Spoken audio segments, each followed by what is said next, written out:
Hey guys, what's up? It's Coach Nye.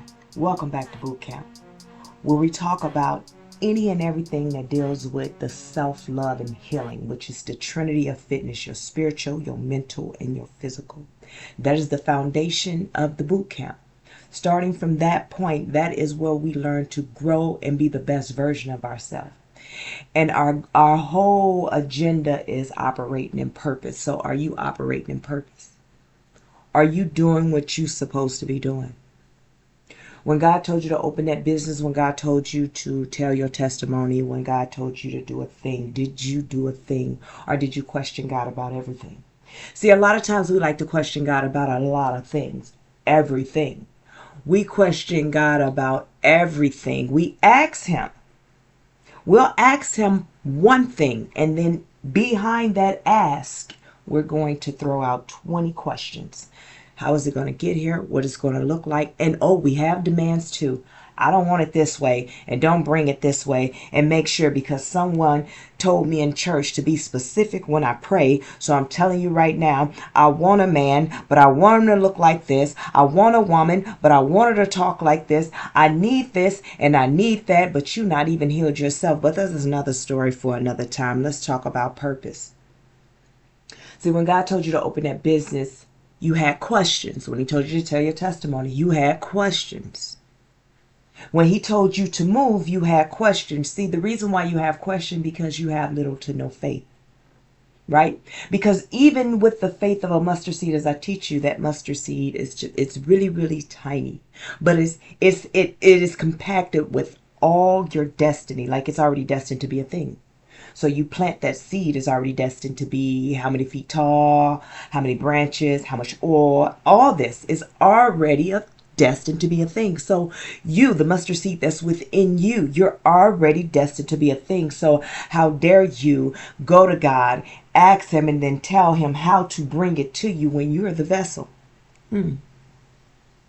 So we all have these dreams that we want and we ask God for. But let me explain to you why it's not working. Because your dreams, you're trying to attach the old way of thinking, the way that you did things in the material world, in the physical world, and you're trying to attach it to the dream state that's in the spiritual world. It's just not going to work. It's not going to work. It's no way that I can ask God for a thing and I envision myself and I see my purpose, but yet I try to navigate it with my old way of thinking of this material world of where we are, right? Low vibrational, negative self-talk, but yet I want to produce what's already in me. I can't. It's not until you disconnect from this world, which is the physical, and connect solely into the spiritual, is when everything that you need will just unfold so easy. Yeah, it's hard times. Let me explain to you why it's hard, because even it's a testimony for me. You go through things, I go through things, and I'm waiting on God. I don't like to say the waiting season because I don't like waiting in line. So what you think I'm going to do in the waiting season? Oh, I'm about to flip out, do a couple of cartwheels, cry, snot, scream. I'm going to do all that because I don't like waiting. So I don't even like to use the term waiting because that's another thing that the enemy can attach. Therefore, if you say I'm in a waiting season, then guess what the enemy get to do? Yes, playground time. He can come in, tap dance, and have a good time and bring anxiety, depression, and negative self-talk and everything else in me. So I don't even use those words. I'm real big on my words. I'm real big on the words that I use because what you say, what you think becomes your reality. So I'm very big on that. So when I'm waiting, right? For me, it's not waiting, I'm resting. Because look at the difference of waiting. You're waiting on God to do a thing, but it's already done. You just don't believe it so. So you'll be waiting forever. But if I rest knowing that it's already done, which that is the faith, I rest knowing that is already done, I have no issues. Everything can come to me easily. I don't have to do affirmations. I don't have to go, as I talk about, go sitting up under the moons. I don't have to have the moon water. I don't have to have the rituals. I don't have to pray to some deity. I don't have to do all these different things that everybody is doing nowadays. All I do is ask God for a thing, and I sit in the waiting season. Now, let me take that back. Not the waiting season. I sit in the resting season and not in the waiting season. Do you understand? So times do get tough for me because I get out of the resting season and jump straight into the waiting season, meaning the negative self-talk, the worry, and I have to pull myself back out of it. I don't go to anyone and say, hey, give me words of encouragement. Tell me what I need to do. No. Because once you bring other people into what you and God have going on, you've already messed up the whole path. No. So I stay focused on God, and I have to go back to my father, my daddy. I turn into a little girl. Dad, you said this is what I needed to do. I don't see no movement. Okay. And then I have to remind myself that every prayer that I ask for, I'm sitting there right now. So why am I worried? Okay, go back into the rest and get back in the lab. Continue to work because I have things to do. See, the problem is when you start focusing on the things that you want, right? And the things that you start desiring things. Once you start desiring things, then the pull to wanting more of it, right? Then the obsession comes. And it goes on, and that's how the enemy tap more on. But baby, if you sit in the resting season, that means that I'm going to sit right here worry free. And I know it sounds hard, but baby, it's not that hard. I sit back and I say, okay, God, what you need me to do today? And if nothing came through, then I go ahead and do the things that I like to do. I like to teach. So I say, okay, Holy Spirit, give me a word for what I need to say. Speak through me. And then I go. And after that's done, I never stay longer than I'm supposed to. That's one thing that I learned in my resting season. See, a lot of you can't learn anything in the waiting season because anxiety is there. You fighting with anxiety. But in the resting season, I realized that, okay, here's what I need to do. I need to put this message out, but I know when to cut it off because now you're going to tap into my downtime. Because when God call you, that downtime is over with, baby. You better get all the rest that you can get. Because when he call you to the front of the tomb, call your name Lazarus, and you call you to the front of the tomb, it's time to work. Your hour has come. It is time. And you can't put, God, I don't want to do this. This is just too much work. God, this is too much. I gave you all the time to rest. Now you asked me for a thing and I delivered it to you. Now execute. Before God deliver you all the things that your heart desired, that you asked him for, the fame, whatever it is that you asked him for, the millions of this, he gives you rest. Because you're going to need it. Because what you're asking for, you best believe anything that you ask God for, he's going to be able to use. It's kind of like it says, if you go in a government building, your stuff becomes government property. If you take anything personal into a government facility, if I take my personal laptop into a government building, it becomes government property. It's kind of like that. Whenever you ask God for something in alignment, it becomes God's property and you are just a vessel to get it through. Nothing belongs to you anymore. And you have to be ready for that. The moment that you decide to get out of alignment with the things that he gave you, now you have to manage it outside of his will and outside of his alignment. You have to manage it out there. You can't come back over here into God's property with your personal belongings because you made it an I statement then. Once you decided to be self-centered and selfish, you made it an I statement. That means that is your personal belonging now. You went and married that man. You went and married that woman without consulting me and waiting for me to bring the one that I have for you. When you go through what you go through, don't look at me and say, well, God, fix it. I can't. You got it outside of my will. You figure it out. I'm going to be right here, baby, waiting for you to come back. But you have to let that go.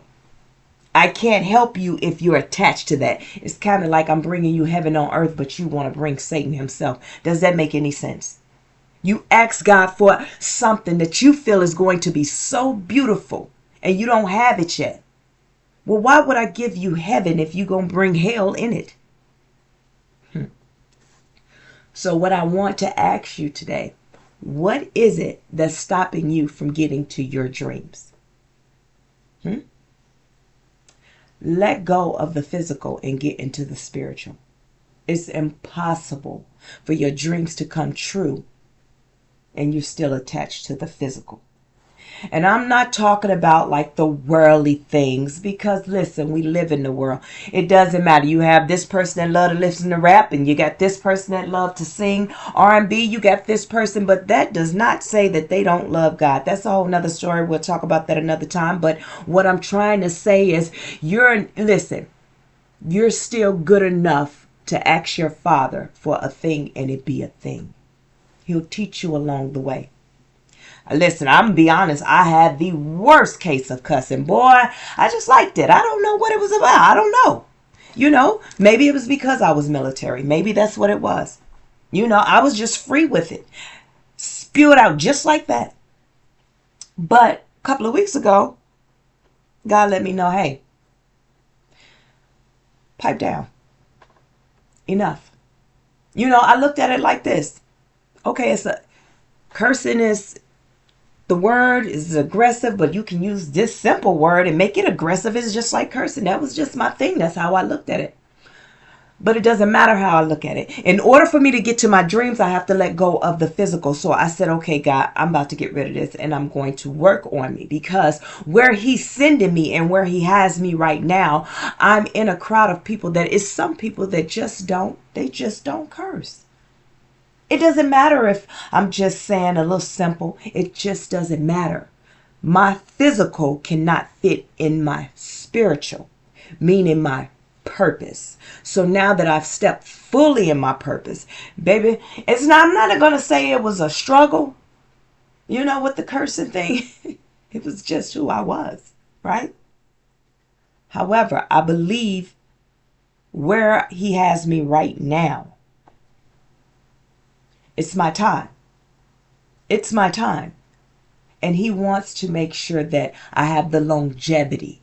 Meaning that when God brings you something, it is to multiply. And multiply. Whatever you ask God for. And sometimes that's why it takes so long, because you're asking God for, okay, God, I want to be married. All right, cool. I'll send your husband. That's what you're thinking. No. What God is doing is say less. Say less, daughter. I'm going to get your husband ready. Not only am I going to get him ready, I'm going to get him so successful, because you belong in a billionaire family. You belong into a kingdom. You are royalty. So I need to make sure that he got this together and he got that together and he got this. And then you go and sit in the waiting season instead of the resting season. Because in the waiting season cause you to want and desire. And the enemy like, oh yes, she's desiring. So now let's present her with two. We're going to present her with two at the same time. One's going to be full of red flags. And then the other one is going to be one red flag. But that one red flag is going to be the worst red flag there is, because that's the only way I can dwell in her life. And that enemy, that's how he operates. Because she started desiring something that was already destined to be hers. Because when you're in the waiting season, baby, that's when you start desiring things. You desire things that you're already destined to have, which will cause you to obsess of something, which will cause you to question God 20, 50 times about how it's going to come in, which will cause you to lose yourself in what it is that you're supposed to be doing and get you out of alignment. But when you're in the resting season, that means that my faith is that strong, knowing that God is about to come through, because I've been in the resting season. Oh, but he just called my name. And now that I've stepped to the front of the tomb, now it is my time. Yes, it's been emotional for me, because it's my time. Yes. And that goes with the video we talked about and knowing who you are. Meaning that I was always famous. I was always, I was always known. You just didn't know me. And that's what I need you to understand. When you operate in purpose, stop chasing a viral moment. You are you are the viral moment. They just haven't met you yet. Because what's in you can't be taken from you. And until you step into that, you're going to always wonder, what would it be like? Is it this? Is it that? Should it? No. It just is what it is. So get out of the waiting season. Get into the resting season. Make sure you choose the right words whenever you're going through. Because those words will pull you out of the negative self-talk and put you back on track where you're supposed to be. So as I said before, why haven't your dreams come true? I want you to check back to see, what are you trying to make your dreams come true with? Are you trying to make it come true from a place of the physical world, the who you used to be, the low vibration? You're trying to change your life with the tools of low vibration, the material world, the physical world. You can't. You can never take the physical and put it into the spiritual. Everything from this point you will do spiritually. Okay? Now, sometimes you're going to feel a type of way, like, well, as they call backslide, reach back for that one tool that's in low vibration. And then, but you have to remind yourself that tool will no longer work where you're going. Where you're going, nothing that the physical can do. Everything has to be fought in the spiritual. Remember, you are a being having a human being experience. But the key word, being, you'll always be that. And that's where home is. So, baby, if you want your dreams to come true, understand where you are. Okay? Listen, I'm your instructor, Coach Nye. I want you to have a great rest of the day. And remember to pour into your cup before you pour into others. Coach Nye out.